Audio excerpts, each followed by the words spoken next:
Hello everyone, welcome to our channel clear JAIIB CIB.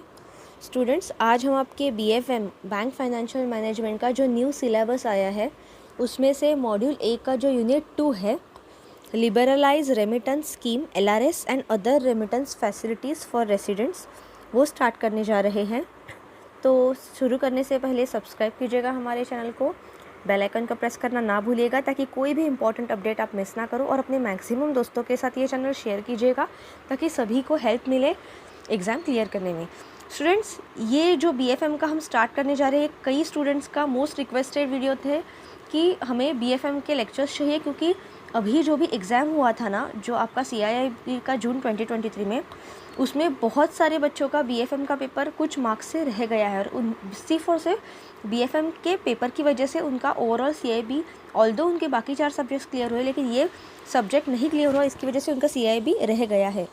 तो इसीलिए एक बात तो हम शॉर्ट कह सकते हैं कि बीएफएम का जो लेवल है वो सीआईआईबी ने, जो आईआईबीएफ है, उन्होंने बहुत ही तगड़ा पूछा था।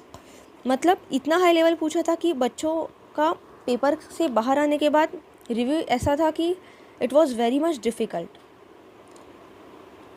सो इसीलिए हमने सोचा है कि अभी जो भी बीएफएम का हम यहाँ से टॉपिक्स कवर करेंगे तो उसमें हम थोड़े हाई लेवल क्वेश्चंस पे जाएंगे, और हाँ, जो क्वेश्चंस आपके पेपर में आए थे वो क्वेश्चंस जब आएंगे तो हम उससे भी हाईलाइट करेंगे, ताकि आने वाले एग्जाम्स में अगर उससे क्वेश्चन आता है तो आप आसानी से उसे टिक करो। So without wasting time students, let us start. Students, ये जो यूनिट 2 है एलआरएस का, ये आपका न्यू ऐड हुआ है सिलेबस में, तो इसीलिए ये बहुत इंपॉर्टेंट हो जाता है। इस एग्ज़ाम में कई सारे क्वेश्चंस बने थे यहाँ से। सो देखते हैं ये टॉपिक में आप क्या क्या चीज़ें देखोगे, वो देखते हैं। देखिए, पहला है आप कैपिटल अकाउंट ट्रांजैक्शंस और करंट अकाउंट ट्रांजैक्शंस देखोगे। फिर की सेक्शंस अंडर फेमा देखोगे। उसके बाद में कौन से रेमिटेंस परमिटेबल है अंडर लिबरलाइज रेमिटेंस स्कीम, और नॉन परमिटेबल कौन से है। फिर ऑपरेशनल गाइडलाइंस क्या होती है। Then remittances under current account transactions, एक तो है कैपिटल अकाउंट ट्रांजैक्शन और दूसरा है करंट अकाउंट ट्रांजैक्शंस। फिर है टैक्स कलेक्टेड एट सोर्स, आप पढ़ोगे, ठीक है। जो आप रेमिटेंस करोगे ना, पैसे भेजोगे, तो उस पर कितना % कौन से टाइप के रेमिटेंस पे टैक्स लगेगा वो देखेंगे। और फिर LRS versus capital account transactions देखेंगे, और रिपोर्टिंग रिक्वायरमेंट अंडर एलआरएस। ऐसे कई सारे हम टॉपिक्स देखेंगे students. So let us start. देखिए, पहले तो समझना ज़रूरी है कि हम ये टॉपिक क्यों पढ़ रहे हैं। पहले तो ये समझिए कि हम ये टॉपिक पढ़ क्यों रहे हैं। देखिए, a step towards simplification and liberalization of foreign exchange facilities, and with a view to provide suitable opportunities to resident individuals in the light of changing scenario, the scheme Liberalized Remittance Scheme for Resident Individual has been launched on 4th February 2004। देखिए, अभी आज के ज़माने में जो foreign exchange की जो facilities है और अपॉर्चुनिटीज़ इतनी बढ़ती जा रही है कि बहुत सारे लोग फॉरेन में इन्वेस्टमेंट कर रहे हैं, पैसे भेज रहे हैं, वहाँ से पैसे आ रहे हैं। तो ये इसीलिए लिबरलाइज रेमिटेंस स्कीम का एक पर्टिकुलर जो रेमिटेंस हम करते हैं, जो पैसा देश से बाहर जाता है या कुछ फंड रेमिट होता है, उसके लिए कुछ पर्टिकुलर गाइडलाइंस फॉर्म करना ज़रूरी था। हर बार हर छोटे चीज़ के लिए आरबीआई को जाके डिस्टर्ब करना वॉज नॉट वर्थ, ठीक है। इसीलिए 4 फरवरी 2004 को ये स्कीम आई। तो यहाँ से पहला क्वेश्चन बनता है स्टूडेंट्स, बहुत इंपॉर्टेंट है, लिबरलाइज रेमिटेंस स्कीम कौन से दिन से इफेक्टिव हुई, इंट्रोड्यूस की, और विद इफेक्ट फ्रॉम 4 फरवरी 2004, ठीक है। नेक्स्ट देखते हैं, the scheme facilitates resident individuals to remit funds abroad for permitted current and capital account transactions और कॉम्बिनेशन ऑफ बोथ, ठीक है। तो ये जो स्कीम है, ये 2 तरीके के फंड्स के लिए हम अप्लाई करते हैं। एक होता है करंट अकाउंट ट्रांजैक्शन और दूसरा होता है कैपिटल अकाउंट ट्रांजैक्शन। हम देखेंगे ही आगे वो क्या है। देखिए, the scheme is available to resident individuals including minors, corporates, partnership firms, Hindu undivided family, trust and NRIs are not eligible. तो बेसिकली ये स्कीम किसके लिए है?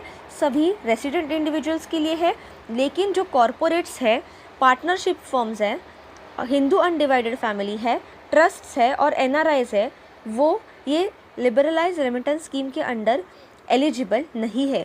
तो एग्ज़ाम में ऐसे भी क्वेश्चन आपको पूछा जा सकता है स्टूडेंट्स कि which of the following is eligible, ठीक है, आपको ऑड वन आउट के फॉर्म में पूछा जाएगा। यहाँ पे आपको ये सब ऑप्शंस दे देंगे, ठीक है, कॉर्पोरेट्स को, partnership firms, Indo undivided family trust और एनआरआई को ये एलआरएस स्कीम नहीं एलिजिबल होता, ठीक है, उनके लिए अप्लाई नहीं होता। तो किसके लिए अप्लाई होता है? Resident individuals including minors. Okay, next देखते हैं। अभी देखते हैं कि ये जो ट्रांजैक्शन रेसिडेंट इंडिविजुअल्स कर रहे हैं ना, तो उसमें वो कौन से टाइप के ट्रांजैक्शंस में एक्चुअली एप्लीकेबल होता है वो देखते हैं। देखिए, ट्रांजैक्शंस बेसिकली दो तरीके के होते हैं स्टूडेंट्स, जो हम पैसे रेमिट करते हैं। पहला होता है कैपिटल अकाउंट ट्रांजैक्शन और दूसरा होता है current account transaction. Sorry,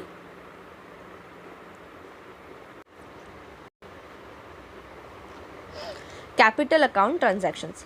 As per section 2E, subsection 2E of Foreign Exchange Management Act 1999 FEMA, capital account transactions means a transaction which alters assets and liabilities, including contingent liabilities outside India of persons resident in India and assets liabilities in India of persons resident outside India. देखिए, ये बहुत ही important definition है students, इसे आप very very important mark कीजिएगा, ठीक है। यहाँ से एग्ज़ाम में ज़रूर क्वेश्चन बन सकता है कि कैपिटल अकाउंट ट्रांजैक्शंस कौन से टाइप के ट्रांजैक्शंस होते हैं।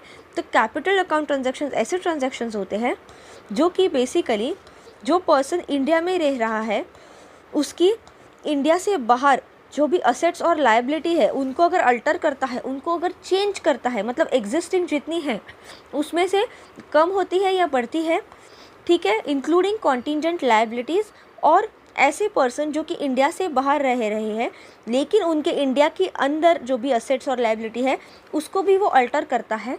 तो ऐसे केस में जो ट्रांजैक्शंस होते हैं ना, ये असेट्स लायबिलिटी जो अल्टर करने वाले ट्रांजैक्शन, उन्हीं को कहते हैं कैपिटल अकाउंट ट्रांजैक्शंस, ठीक है।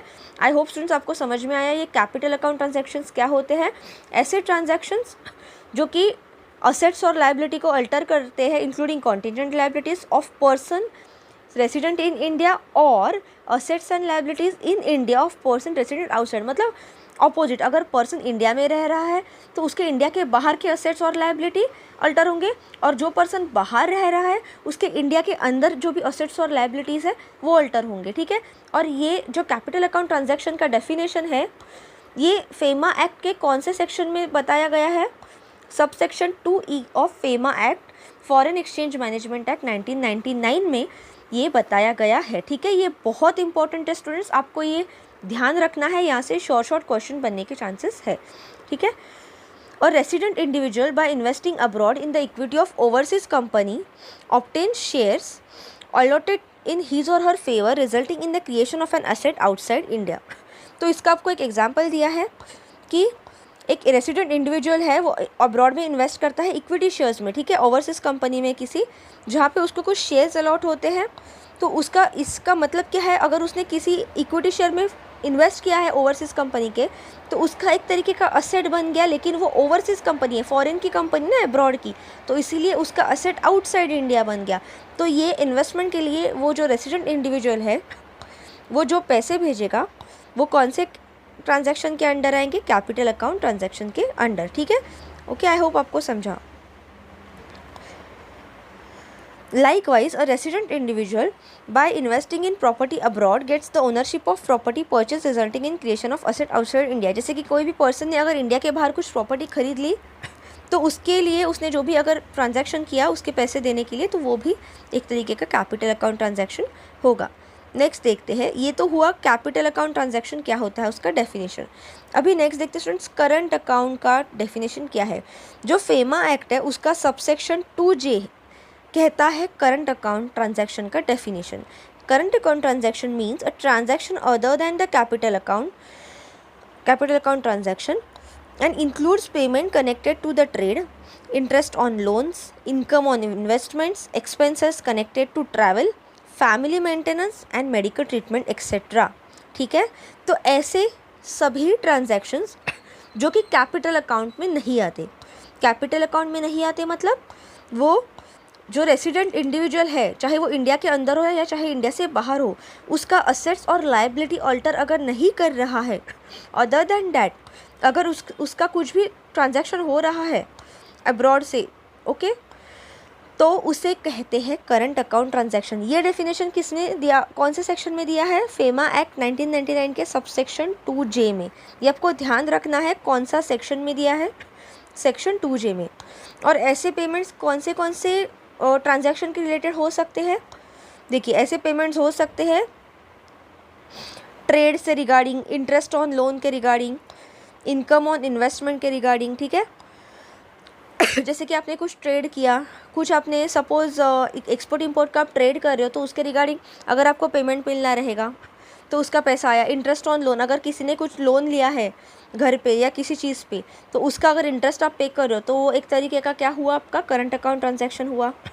फिर इनकम और इन्वेस्टमेंट, मतलब अगर किसी ने कुछ इन्वेस्टमेंट किया है फॉरेन में, ठीक है, या फॉरेन से किसी पर्सन ने इंडिया में इन्वेस्टमेंट किया है और वो इन्वेस्टमेंट पे अगर उसको कुछ मंथली एनुअली इनकम मिलता है, तो वो जब इनकम का पेमेंट होता है उसे भी कहते हैं करंट अकाउंट ट्रांजैक्शन। फिर एक्सपेंसेस कनेक्टेड टू ट्रैवल, अगर आप घूमने जा रहे हो, ठीक है, या किसी भी चीज़ की वजह से आपको ट्रैवल करना पड़ रहा है, तो उसके लिए भी एक्सपेंस होता है, वो आता है करंट अकाउंट ट्रांजैक्शन में। फैमिली मेंटेनेंस, सपोज़ किसी का कोई भी फैमिली रिलेटिव है जिसके मेंटेनेंस के लिए, सपोज़ किसी का बेटा बेटी बाहर पढ़ने गए हैं, ठीक है, तो फॉर एजुकेशन अगर आप उनको मेंटेनेंस के लिए एजुकेशनल फ़ीस, ठीक है, डेली का उनको स्टे वगैरह, वो सब के लिए अगर आप पैसे रेमिट कर रहे हो तो वो भी आता है current account transaction. Medical treatment, अगर सपोज़ किसी का मेडिकल ट्रीटमेंट के लिए उनको अब्रॉड जाना पड़ता है, इंडिया में वो नहीं हो रहा है, उन्होंने अगर चूज़ किया कि बाहर जाके वो ट्रीटमेंट लेना है, तो वो केस में भी जो भी पैसा आपको फ़ीस रहेगा डॉक्टर का और ट्रीटमेंट का खर्चा, ट्रैवल का, वो सभी आएगा करंट अकाउंट ट्रांजैक्शन में, ठीक है। तो स्टूडेंट्स, आई होप आपको ये अच्छे से समझ में आया अभी कि करंट अकाउंट ट्रांजैक्शन में कौन से ट्रांजैक्शंस आते हैं other than capital account transaction, और ये subsection 2J of FEMA act में आता है। इसका एक एग्जाम्पल भी देखो, a parent remitting funds to the dependent son or daughter abroad towards the education expenses maintenance of students abroad. मैंने अभी आपको वही बोला कि किसी का अगर बेटा या बेटी बाहर गांव में है, ठीक है, और उनको एजुकेशन के लिए अगर पैसे की ज़रूरत है, तो वो पेरेंट्स यहाँ से उनको पैसे रेमिट करते हैं, तो वो भी एक तरीके का करंट अकाउंट ट्रांजैक्शन हुआ, ठीक है। तो स्टूडेंट्स, आई होप आपको ये कॉन्सेप्ट समझा। कैपिटल अकाउंट ट्रांजैक्शन क्या होता है, ठीक है, करंट अकाउंट ट्रांजैक्शन क्या होता है। Capital account transaction subsection 2E of FEMA act में आता है और current account subsection 2J of FEMA act में आता है, ठीक है। और कैपिटल अकाउंट ट्रांजैक्शन में क्या होता है, असेट्स और लायबिलिटी। अगर पर्सन इंडिया में रह रहा है तो उसके इंडिया के बाहर की असेट लायबिलिटी, और पर्सन अगर बाहर रह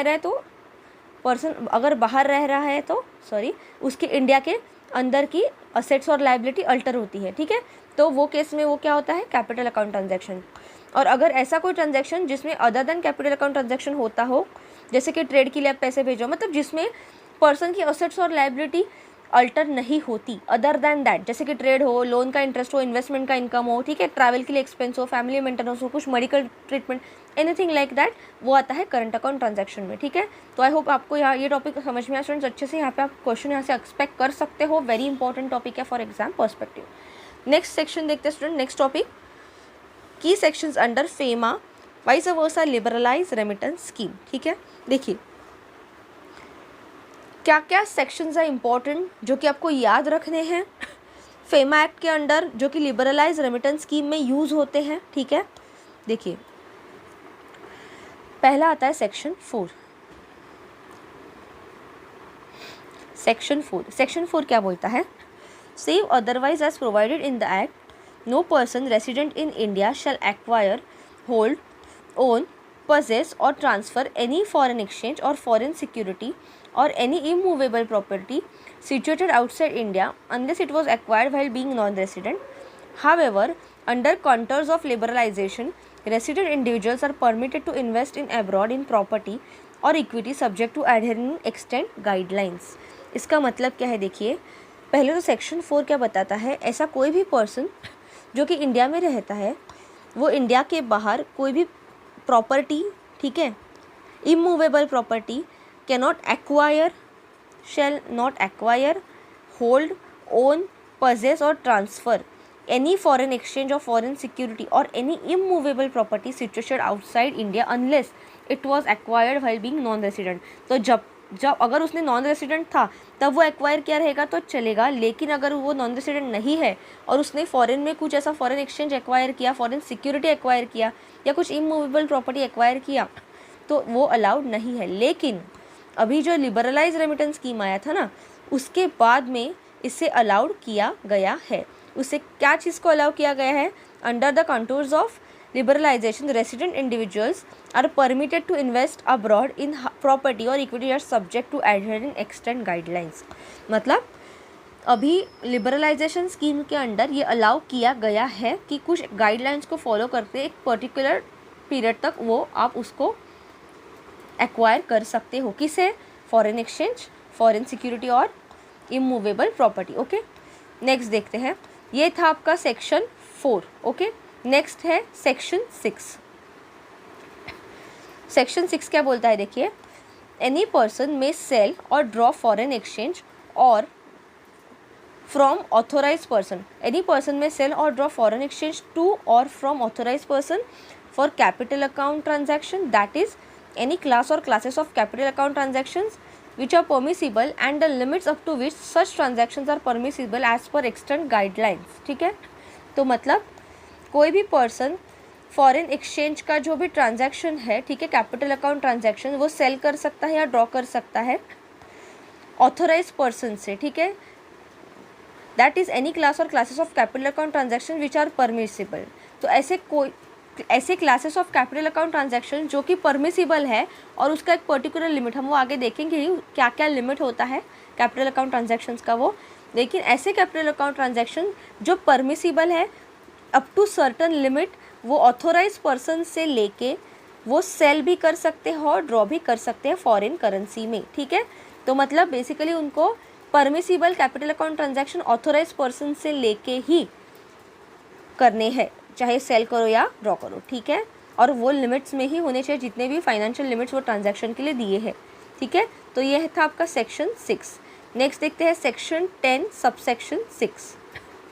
any person other than authorized person who has acquired or purchased foreign exchange does not use it for such purpose or does not surrender it to the authorized person within the specified period, if such foreign exchange is not used or use of exchange to acquired purchase for any other purpose not permissible under provisions of the act, shall be deemed to have committed contravention and the provision of the act. In a nutshell, this section is about utilization of foreign exchange availed from the authorized dealer for the purpose of which such exchange has been availed। इसका मतलब समझिए students कि अगर कोई भी person ने authorise person से या कहीं से भी फॉरेन एक्सचेंज के करेंसी लिया, ठीक है, फॉरेन एक्सचेंज लिया, फॉरेन करेंसी लिए, और अगर उसको कुछ पर्टिकुलर टाइम के लिए यूज़ नहीं किया, तो उससे कुछ मतलब वो करेंसी को अपने कुछ पर्टिकुलर टाइम के लिए यूज़ नहीं किया लेकिन सिर्फ अपने पास रखा, तो ऐसा नहीं चलेगा। ठीक है, आपको अगर आप वो उसे यूज़ नहीं कर रहे हो तो वो आपको रिटर्न करना है। ठीक है, और अगर आप ये करेंसी जो भी आपने लिया है फॉरेन एक्सचेंज का, अगर आप ये रिटर्न नहीं करते हो तो वो एक तरीके का कॉन्ट्रावेंशन टू द एक्ट माना जाएगा, वो एक तरीके का गुनाह माना जाएगा। तो आपको अगर आपने यूज़ नहीं किया है फॉरेन एक्सचेंज का वो करेंसी, कुछ एक्वायर किया नहीं है, कुछ भी सेल नहीं किया है, ठीक है, सिर्फ ऑथोराइज पर्सन से लिया और बाद में आप जैसे कि अगर आप बाहर गाँव गए, ठीक है, फॉरेन में गए, वहाँ पे आपने यूज़ किया लेकिन कुछ ऐसे बचे आपके पास जो कि आपने यूज़ नहीं किए, तो आपको उसे रिटर्न करना पड़ेगा वहाँ के बैंक में ऑथोराइज पर्सन को। ठीक है, अगर आप उसको रिटर्न नहीं करते हो वो तो एक तरीके का कॉन्ट्रावेंशन माना जाएगा, वो ऑफेंस माना जाएगा। तो आपने जो करेंसी लिया है वो आपको रिटर्न करना है। ये कौन सा सेक्शन बोलता है? Section 6 subsection, section 10 subsection 6। ठीक है, नेक्स्ट है सेक्शन 11।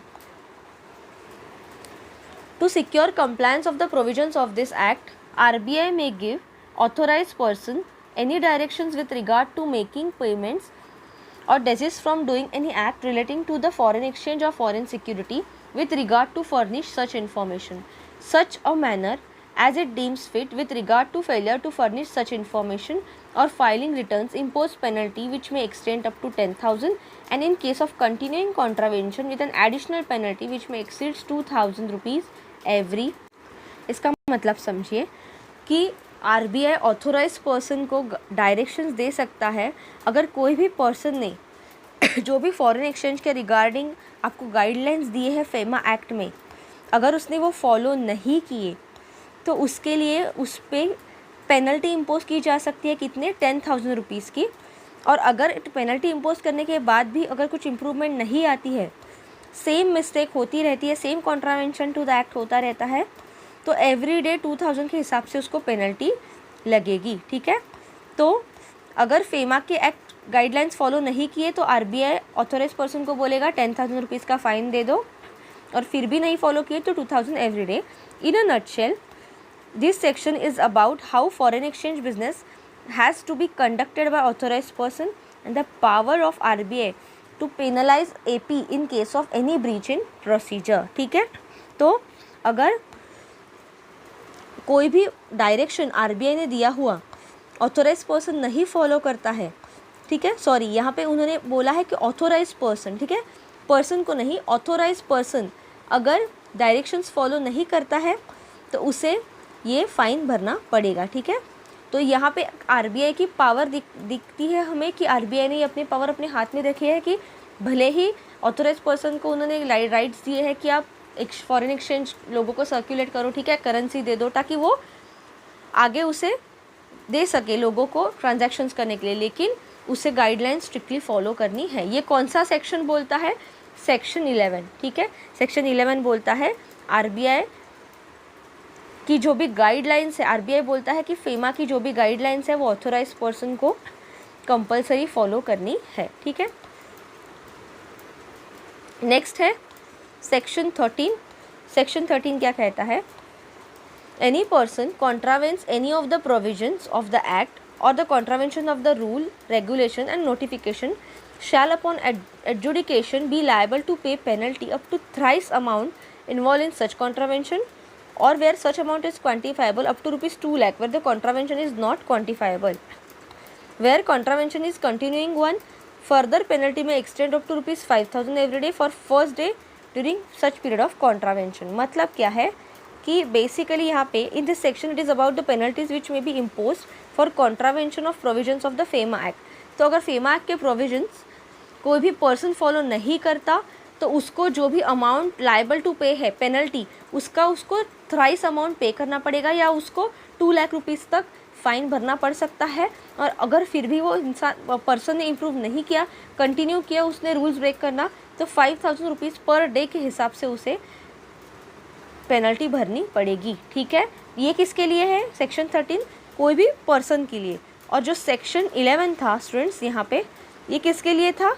ये था ऑथोराइज पर्सन के लिए। तो अगर ऑथोराइज पर्सन आरबीआई की गाइडलाइंस, फेमा की गाइडलाइन नहीं फॉलो करके काम करता तो उसको 10,000 पहले और बाद में 2,000 एवरीडे के हिसाब से भरनी है। और सेक्शन 30 जो सभी पर्सन्स जो भी इन्वेस्ट कर रहे हैं, जो भी फॉरेन एक्सचेंज में इन्वॉल्व है, वो अगर फॉलो नहीं करते फेमा के गाइडलाइन तो उनको up to thrice of their penalty amount और 2 लाख रुपीज़ तक उनको फ़ाइन भरना पड़ सकता है। और फिर भी अगर इम्प्रूव नहीं किया तो 5,000 पर डे के हिसाब से उनको पैसा भरना है, पेनल्टी भरना है। ठीक है, तो स्टूडेंट्स ये थे कुछ इंपॉर्टेंट सेक्शंस, यहाँ से आप एग्जाम में क्वेश्चन एक्सपेक्ट कर सकते हो। तो आपको सिर्फ कीवर्ड्स याद रखने हैं, रट्टा मारना नहीं है, लेकिन इतना ही ध्यान रखो कीवर्ड क्या है। सेक्शन 4 क्या बोलता है कि कोई भी पर्सन है अगर उसे foreign exchange, foreign security, immovable property अगर होल्ड करनी है तो वो एक्सटर्नल गाइडलाइंस को फॉलो करके ही करनी है। सेक्शन 6 क्या बोलता है कि अगर कैपिटल अकाउंट ट्रांजैक्शंस जो करेगा पर्सन, ठीक है, तो उसको वो ऑथोराइज पर्सन से लेके ही करना है और वो परमिसिबल कैपिटल अकाउंट ट्रांजैक्शंस करने हैं जिसका पर्टिकुलर लिमिट दिया है वो लिमिट में फॉलो करके ही करना है। सेक्शन 10(6) क्या बोलता है कि अगर आपने जो भी फॉरेन एक्सचेंज की जो कोई करेंसी ली है, फॉरेन करेंसी, अगर आप उसको यूज़ नहीं कर रहे हो तो आपको उसको रिटर्न करना है। अगर आप उसको साथ में लेके रखते हो सिर्फ, ठीक है, तो इट इज़ एन कॉन्ट्रावेंशन। ठीक है, वो एक तरीके का ये होता है, प्रॉब्लम होता है। फिर सेक्शन 11 क्या बोलता है? अगर फेमा एक्ट को ऑथोराइज पर्सन फॉलो नहीं कर रहा है, जो भी गाइडलाइंस है, रूल्स रेगुलेशन आरबीआई के फेमा एक्ट के, तो उसको 10,000 तक फ़ाइन भरना पड़ सकता है और 2,000 पर डे के हिसाब से अगर नहीं सुना तो। और सेक्शन 13 कोई भी पर्सन अगर जो भी फॉरेन एक्सचेंज के ट्रांजैक्शंस है उसमें फेमा के रूल नहीं फॉलो कर रहा है फेमा एक्ट के, तो उसको 2 लाख रुपए तक पेनल्टी भरनी पड़ सकती है और फिर भी नहीं सुना तो 5,000 पर डे। ठीक है, तो ये आपको सिर्फ ऐसे कीवर्ड से याद रखना है, सेक्शन का नंबर ध्यान रखो और अंदर क्या दिया है, बस दैट्स इट, बाकी कुछ रट्टा मारने की ज़रूरत नहीं है। सो स्टूडेंट्स, आज का लेक्चर हम यहीं पे एंड करते हैं। Thank you for watching our video. आगे के जो भी सेक्शंस है, आगे के जो भी टॉपिक्स है वो हम आने वाले वीडियोस में कवर करेंगे। तो अगर आपको ये वीडियो अच्छा लगा तो सब्सक्राइब कीजिए, चैनल को शेयर कीजिएगा मैक्सिमम दोस्तों के साथ, ताकि सभी की हेल्प हो।